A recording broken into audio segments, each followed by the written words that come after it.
on the discussion of sports washing, um, it's a term that, as you said, who knows when it was created. It's a term developed by the West and used by the West to almost weaponize against developing nations who aspire to be something more than they want to be. Sure, Saudi Arabia's had a very, very checkered past. It has a bit of a checkered present with some of the things that it's done recently as well, and they deserve criticism for that as well. But I think what you're seeing isn't necessarily an attempt to wash its reputation. I think what you're seeing is a genuine attempt to reform its society.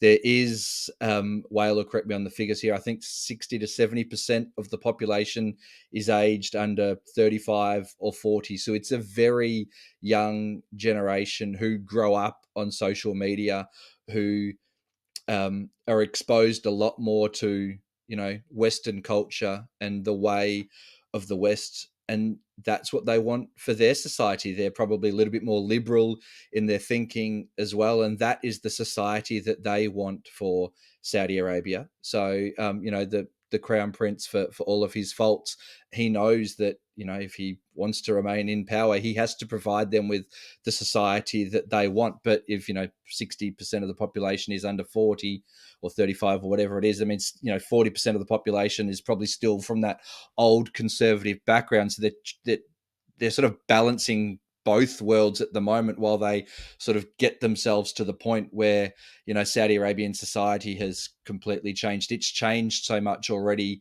in the 8 or so years since that Vision 2030 has been developed. And I'll get Whale to talk about this because you grew up in Saudi Arabia.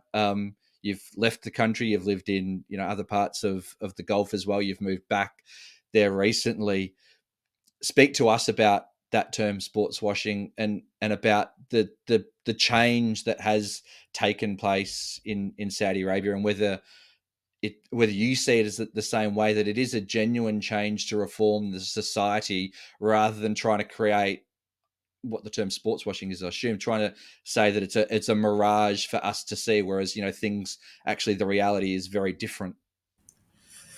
Yeah, if I am to say anything, I think the first thing I would say is the term sports washing. What it does is really presumes that the West's viewpoint is the center of everything. And, at the end of the day, if we look at Vision 2030, if we look at this project, if we look at a lot of the reforms that have happened for Saudi Arabia, they have happened primarily and mostly for domestic reasons, regardless of what everyone else thinks of the country.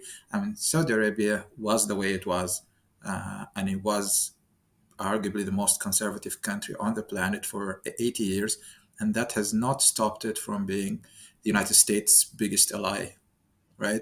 So there's no reason to think that they decided to change now because they want the United States or they want Europe or they want anyone else to praise them for that. There were objective reasons, as you've mentioned, Paul, doing with the new demographics in the country, with the population wants, in terms of the social contract of the nation itself, right? So obviously, this is not a country where you have the traditional Western social contract of taxation and representation. Now it's a monarchy. It's an absolute monarchy. It's an agent. It's a nation that has grown from tribal origins, from tribal loyalties, to be led by that royal family from which the nation takes its name, right? So it is Saudi Arabia. Its whole identity revolves around the existence of the Saudi, the Al Saud, the royal family. So the way the social contract works is completely different, and with the changes of demographics, and let's remember also a big part of that cultural change actually resulted in from the government's own initiatives. Uh, if we look back at around 2005, when King Abdullah, the late king, came to power, one of the biggest projects he undertook was the what was called the National Scholarships Program, where he sent 100,000 Saudi students to study on government's expense in the US, in Canada, in the UK, and in Australia. So this entire generation that went, it was 100,000 for 1 year and then continued for like, I think, the best part of 10 years, this program. So that entire generation spent 5 years at least in Western countries, came back with Western education, with a lot of values that they've learned from the West, good and bad.